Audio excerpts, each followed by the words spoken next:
मेरे प्यारे साथियों, नमस्कार। स्वागत है आप सभी के आपके अपना प्यारा सा YouTube channel Vidya Vihar science coaching में। आशा हूँ कि आप सभी लोग ठीक होंगे। आज आप लोगों के लिए लेकर आया बाबू क्लास 11 के फिजिक्स, जो कि आज आप लोगों को मनीष सर पढ़ाएंगे। ठीक है, चलिए मनीष सर को बुलाते हैं। देखिएगा क्लास एकदम अंत तक बाबू। ऐसे हाय मेरे प्यारे साथियों, और मैं फिजिक्स 11 का पढ़ाने वाला हूँ, जिसमें टॉपिक है व्युत्पन्न राशि। ठीक है, व्युत्पन्न एसआई मात्रक के बारे में पढ़ाने वाला हूँ, जिसमें से हम लोग पढ़ेंगे सबसे पहले व्युत्पन्न भौतिक राशियों के एसआई मात्रक के बारे में। ठीक है, भौतिक व्युत्पन्न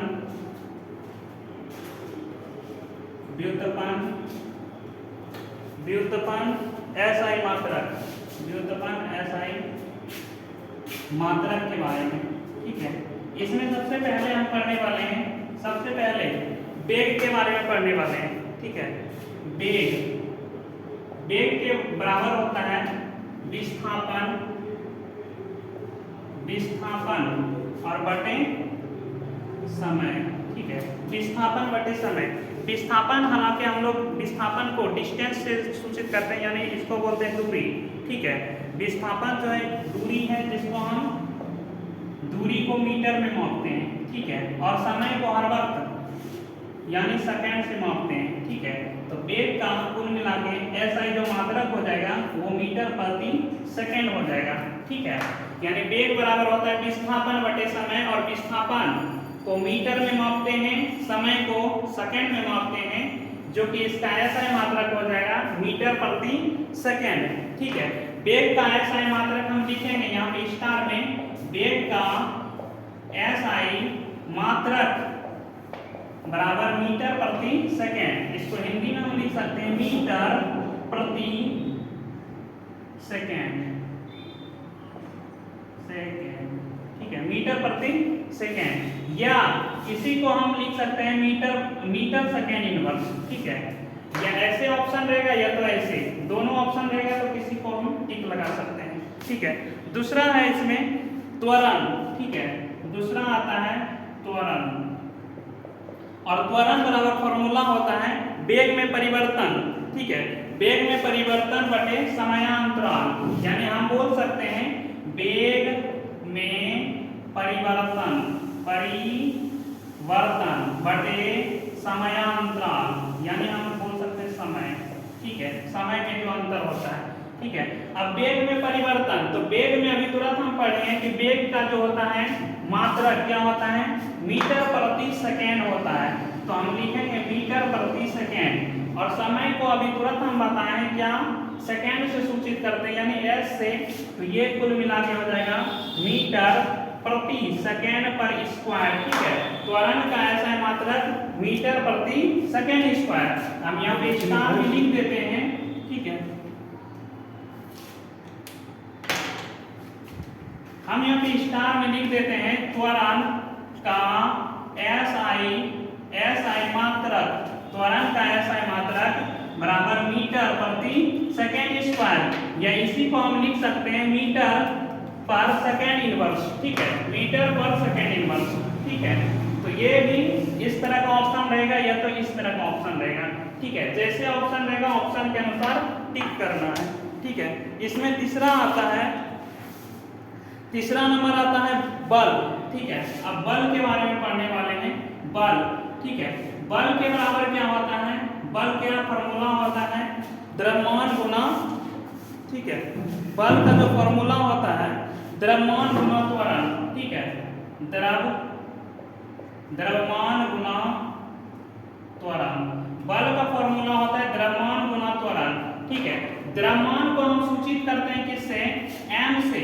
ठीक है, और ये त्वरण का अभी तुरंत हम मात्रक पढ़े हैं। ठीक है, त्वरण का अभी तुरंत हम मात्रक पढ़े हैं, इसका मात्रक होता है, ठीक है, द्रव्यमान को kg। ठीक है, द्रव्यमान को हम मापते हैं kg में। ठीक है, और त्वरण का होता है मीटर प्रति सेकेंड स्क्वायर। तो यहाँ पे हम लिखेंगे मीटर प्रति सेकेंड स्क्वायर। ठीक है, और इसका कुल मिला के हो जाएगा kg। ठीक है, मीटर प्रति सेकेंड स्क्वायर, या इसी को हम लिख सकते हैं kg मीटर सेकेंड इनवर्स। ठीक है, या तो बल का, ठीक है, बल का SI मात्रक इस रूप में रहेगा या तो इस रूप में। ऐसे बल का जो SI मात्रक होता है, बल का SI मात्रक, ठीक है, बल का SI मात्रक न्यूटन होता है। ठीक है, जिसको हम N से सूचित करते हैं, न्यूटन, न्यूटन। ठीक है, और यहाँ पे 1 न्यूटन बराबर, 1 न्यूटन बराबर होता है 1 न्यूटन बराबर होता है 1 kg।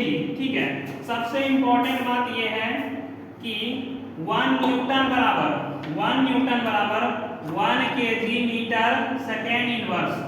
ठीक है, सेकेंड इनवर्स, ये चीज बार बार एग्जामों में पूछा जाता है, इसलिए इसको याद रखना है। ठीक है, उसके बाद थोड़ा ऊपर का मिटा देते हैं।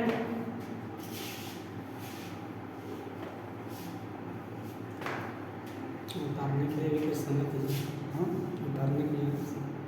चौथे नंबर आता है कार्य। ठीक है, अब कार्य के बारे में पढ़ने वाले हैं। ठीक है, कार्य, चौथे नंबर कार्य, और कार्य बराबर होता है बल गुना विस्थापन, बल गुना विस्थापन। ठीक है, विस्थापन, बल गुना विस्थापन। अभी तुरंत हम लोग पढ़े थे बल का क्या होता है, तो बल का न्यूटन होता है। ठीक है, बल का SI मात्रक न्यूटन होता है। ठीक है, और विस्थापन का भी तुरंत हम लोग पढ़े थे। ठीक है, मीटर होता है। ठीक है, बल का न्यूटन और विस्थापन का मीटर होता है, तो हम बोल सकते हैं ये न्यूटन मीटर। ठीक है, कार्य का जो यूनिट होगा वो न्यूटन मीटर होता है। ऐसे अगर कार्य का SI मात्रक देखा जाए, कार्य का SI मात्रक, ठीक है, कार्य का SI मात्रक ऐसे अगर देखा जाए तो ऐसे कार्य का SI मात्रक होता है जूल। ठीक है, कार्य का SI मात्रक जूल होता है, जिसको J से सूचित करते हैं। ठीक है, कार्य का SI मात्रक जूल होता है। ठीक है, इसलिए हम बोल सकते हैं कि 1 जूल बराबर 1 न्यूटन मीटर होता है। ठीक है, इसको याद रखना है, ये बार बार पेपर में पूछा जाता है। ठीक है, कार्य का एक अन्य CGS मात्रक होता है। ठीक है, स्टार में लिखना, कार्य का एक अन्य CGS मात्रक अर्ग होता है। ठीक है, याद रखना है, अर्ग। ठीक है, कार्य का एक अन्य CGS मात्रक अर्ग होता है, और इसको याद रखना है, एक अर्ग। ठीक है, एक जूल बराबर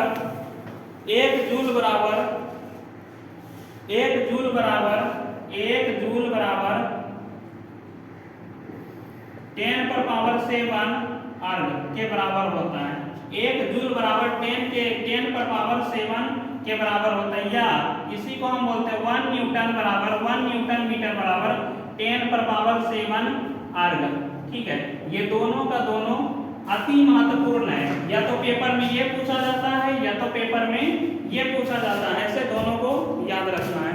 ठीक है, एक और अंतिम है शक्ति। ठीक है, 5वां नंबर है शक्ति।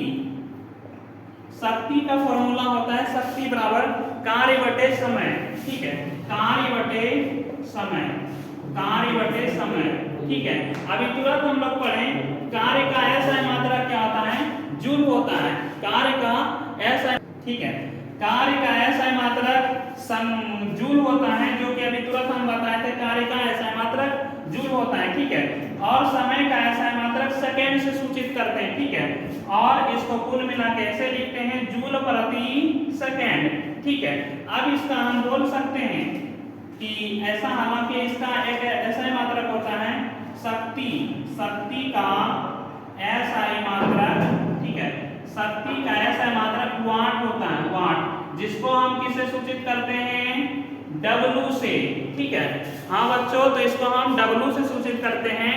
ठीक है, इसको समझने का प्रयास करें। ठीक है, इसको हम W से सूचित करते हैं। ठीक है, तो 1 वाट बराबर हम लिख सकते हैं, 1 वाट बराबर हम लिख सकते हैं जूल प्रति सेकेंड। ठीक है, या इसी को हम लिख सकते हैं 1 वाट बराबर ठीक है जूल सेकेंड इनवर्स। ठीक है, या तो पेपर में ऐसा रहेगा या तो पेपर में ऐसा रहेगा। अगर कि ऐसा रहेगा तो इस तरह से देखना और इसको ऑप्शन के अनुसार लगाना है। ठीक है, ऑप्शन यानी ये सब क्वेश्चन जितना भी है ये सब ऑब्जेक्टिव में पूछा जाएगा। एक तो छूटा रहा, एक क्वेश्चन छूटा था पहले का। ठीक है, कि एक बल का जो सीजीएस मात्रक होता है, बल का एक अन्य मात्रक होता है, बल का एक अन्य सीजीएस मात्रक। ठीक है, बल का एक अन्य सीजीएस मात्रक होता है। ठीक है, जिसको बोलते हैं डाइन। ठीक है, डाइन होता है और 1 डाइन बराबर याद रखना है 1 न्यूटन बराबर याद रखना है 1 न्यूटन बराबर याद रखना है 10 पर 5 डाइन। ठीक है, 10 पर 5 डाइन। ठीक है, इसको याद रखना है। ठीक है, तो हाँ बच्चों समझ में आ रहा है। ठीक है, अगर समझ में आ रहा है तो हमारे चैनल को सब्सक्राइब करना है। ठीक है, और लोगों को शेयर करना है। ठीक है, और इससे अच्छा भी बेहतर देने का हम प्रयास करेंगे। ठीक है, रेगुलर क्लास बायोलॉजी और फिजिक्स का चढ़ने वाला है। ठीक है, अभी हम चढ़ा रहे थे 11th का जो कि कुछ बेसिक था। ठीक है, इसी तरह प्रत्येक दिन बिहार बोर्ड से संबंधित ठीक है जो बिहार बोर्ड में रिलेटिव पूछा जाता है। ठीक है, जेटीस क्वेश्चन वही बताया जाएगा। ठीक है, जो कि बार बार रिपीटेड क्वेश्चन होता है। ठीक है, तो ये सब को ध्यान में रखना, ये बहुत ही इंपॉर्टेंट है। आज की क्लास यहीं तक, बाय बाय।